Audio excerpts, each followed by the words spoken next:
I jolted awake, heart pounding as the eerie tune drifted through my bedroom window. It was the same haunting melody I'd been hearing every night for the past week. Who could be playing music at this hour? Determined to find out, I grabbed my phone and headed outside. It all started last Tuesday.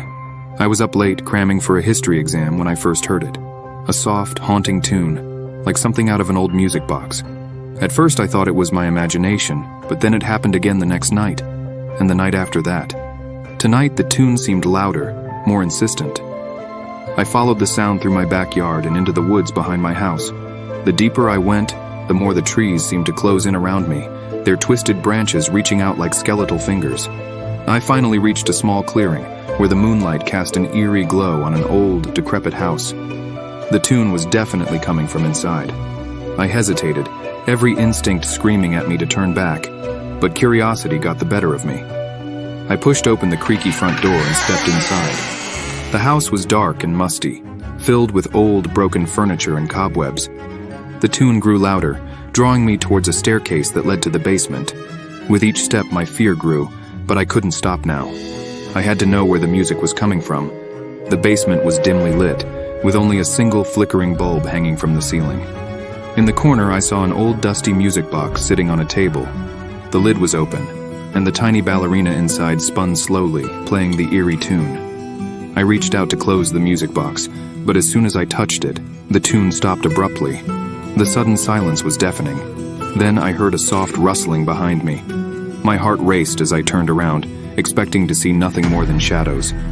Instead, I was met with the sight of an old woman, her eyes hollow and her skin translucent like a ghost. She was wearing a tattered dress that looked like it was from another century. She stared at me, her expression a mix of sorrow and anger. "You shouldn't be here," she whispered, her voice echoing unnaturally in the small space. "This is my home." I backed away, stumbling over my words. I'm sorry. I didn't mean to intrude. I heard the music." She tilted her head, the sorrow in her eyes deepening.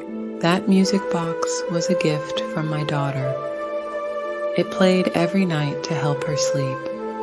But one night, she wandered into these woods and never returned. I play the tune, hoping she'll find her way back to me." I swallowed hard, the gravity of her words sinking in. "I'm sorry for your loss," I said softly. "But why did you want me to find you?"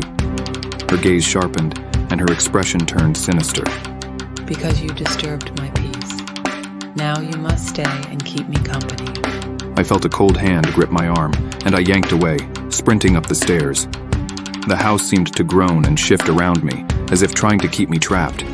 I burst through the front door, the eerie tune starting up again, louder and more frantic than before. I didn't stop running until I was back in my yard, panting and shaking. I glanced back at the woods, the haunting melody still faintly audible. I never went back to the old house, but the eerie tune continued to play every night, a constant reminder of the ghostly woman and her tragic story. Weeks later, I heard that the old house had burned down, but the music box was found untouched amidst the ruins, still playing its eerie tune.